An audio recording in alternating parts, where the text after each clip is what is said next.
Amis de la débrouille, amis du bricolage, bonjour. Il y a un mois en arrière, je vous ai fait un petit tuto. Je suis allé faire un dépannage chez une dame. Elle avait le chauffe-eau et elle avait plus de pression en eau chaude sur les robinets. Plus d'eau du tout d'ailleurs. Elle avait une pression correcte en eau froide et elle n'avait pas de pression en eau chaude. Bon. Donc j'avais fait ce tuto, je suis intervenu sur cette copro. Je vous recommande d'aller voir ce tuto afin de comprendre celui-ci. J'avais trouvé la panne de suite, c'était le réducteur de pression que voici. C'était le réducteur de pression que j'ai changé, que j'ai pas changé, pardon, que j'ai réglé. Et le réducteur de pression général qu'elle avait dans l'appartement que j'ai réglé aussi. Donc je suis reparti et je vous avais dit à l'époque que les détendeurs de chauffe-eau, c'était des sources à emmerde. Je ne me suis pas trompé parce que 3 semaines après, elle m'a appelé qu'elle n'avait toujours pas, qu'elle n'avait plus eu d'eau chaude encore une fois. Donc je suis parti hier, je suis allé et effectivement j'ai fait ce que j'aurais dû faire la dernière fois. J'ai enlevé le détendeur de chauffe-eau que voici. Voilà, le voilà. Hein, vous vous rappelez ce détendeur? Bon, je l'ai enlevé et à la place, j'ai branché, ben, il est comme ça le détendeur, hein, posé. Donc j'ai dévissé ici le flexible et je l'ai branché directement sur le chauffe-eau. J'ai fait un bypass.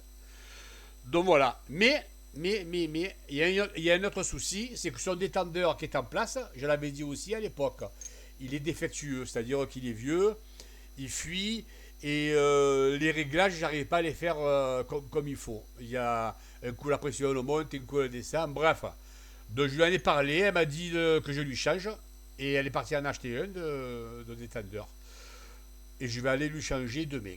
Voilà, d'où le but de mon tuto. Alors, qu'est-ce qu'on va faire? On va passer à l'intro et on va aller directement sur le chantier. Je vais remplacer le chauffe-eau, on va se faire ça en live. Allez, à tout à l'heure sur le chantier.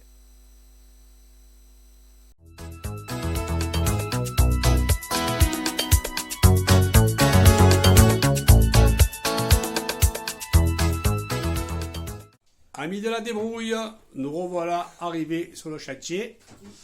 Donc, comme je vous expliquais à l'introduction, vous voyez là, j'ai enlevé le détendeur.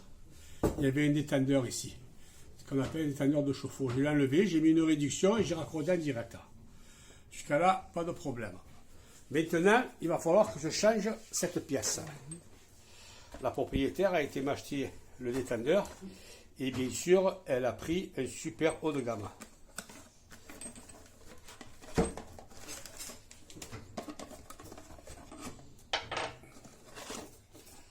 Elle a pris, elle déborde. Voilà. Donc, on va remplacer le détendeur, on va mettre celui-là. Celui-ci, c'était la Rolls-Royce des détendeurs. Allez, on va aller dehors, je vais tout vous expliquer. Alors, je vais vous expliquer exactement ce que je vais faire. Au moindre détail. Je monte à l'échelle, voilà. Me voilà arrivé sur la bête. Je vous explique. Je dois changer le détendeur, celui-ci. Je dois mettre l'autre que je vous ai montré. Le problème, c'est qu'il n'est pas démontable, vous voyez. Tout ça, c'est des raccords fixes, c'est pas démontable. Il y a des fuites un peu de partout. Alors moi, ce que je vais faire, je vais démonter ici, j'ai un démontable, vous le voyez là. Et je vais démonter ici, encore un démontable. Je vais enlever tout ça. Je vais me mettre au sol, je vais tout dépareiller. Et je vais remonter le compteur et ensuite le détendeur et je vais refaire un morceau de tuyau. Je vais ici dessouder, enlever cette pièce et je vais refaire le tuyau complet. Voilà, on se met au travail, je vous reprends à tout de suite.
Alors, amis de la débrouille, premier travail j'ai fait. J'ai remonté donc le compteur par ce démontable. Ensuite, le nouveau détendeur tout neuf, je lui ai mis un raccord de pièces ici, à l'entrée. Et à la sortie, je lui ai mis une réduction 20-15. OK?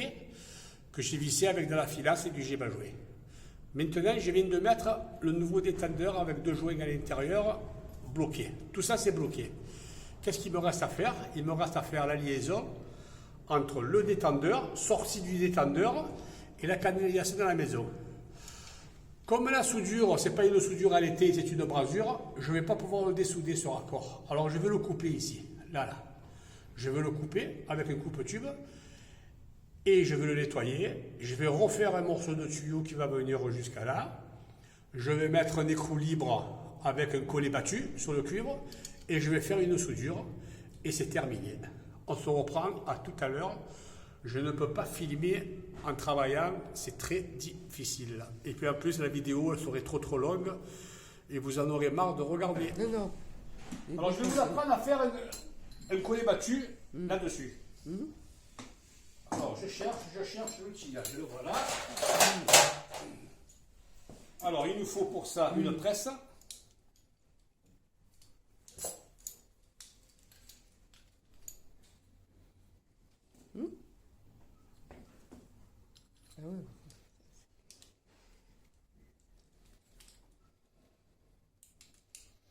Alors c'est du cuivre de 14 et l'écrou c'est un 14 15 21. Qu'est-ce que ça veut dire 14 15 21? 14 c'est le diamètre du trou pour entrer l'écrou et 15 21 c'est le pas de vis.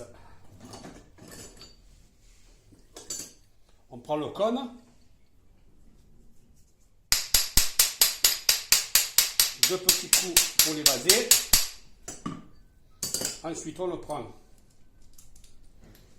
On tourne de l'autre côté.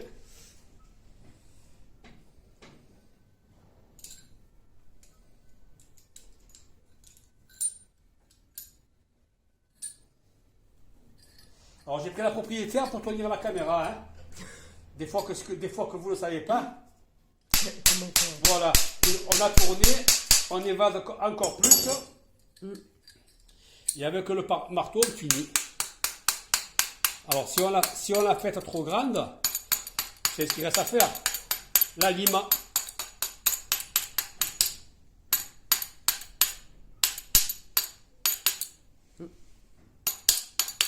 Voilà, bravo Jean.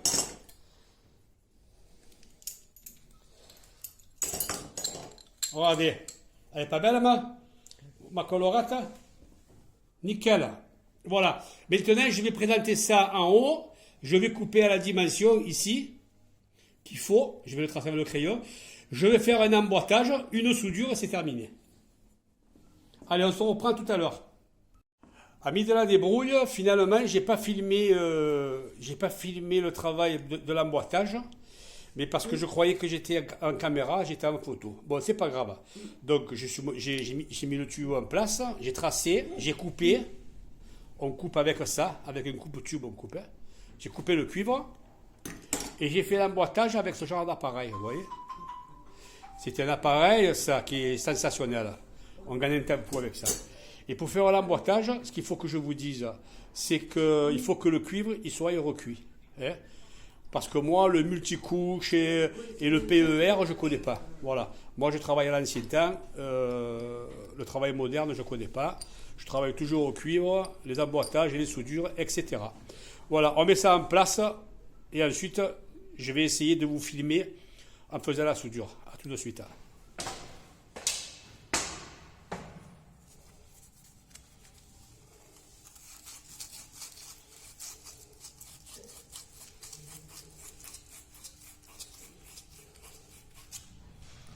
Alors, amis de la débrouille, mission accomplie, travail terminé.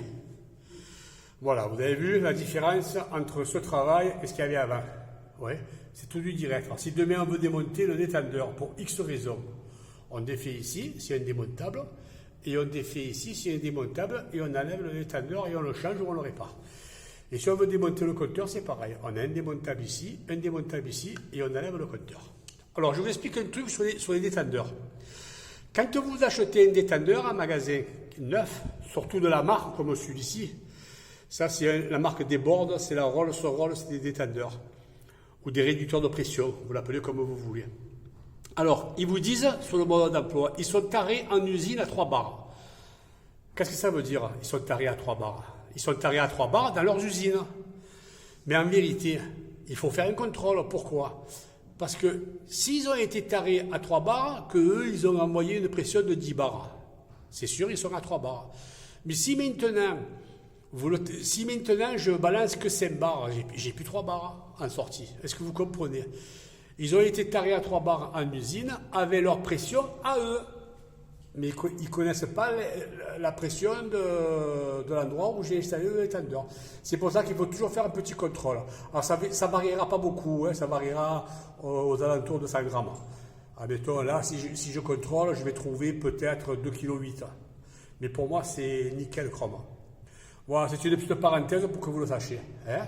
Quand vous changez un détendeur, il faut savoir qu'il faut quand même contrôler la pression. Ce tuto se termine. Pour moi, c'est terminé.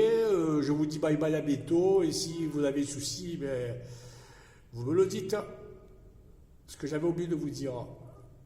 La soudure, je l'avais filmée, mais la caméra, malheureusement, elle était pas dirigée sur la soudure. Je ne sais pas ce qui s'est passé. J'ai raté tous mes films aujourd'hui pour ce travail. Bon, mais tant pis, vous avez compris. À bientôt, au revoir.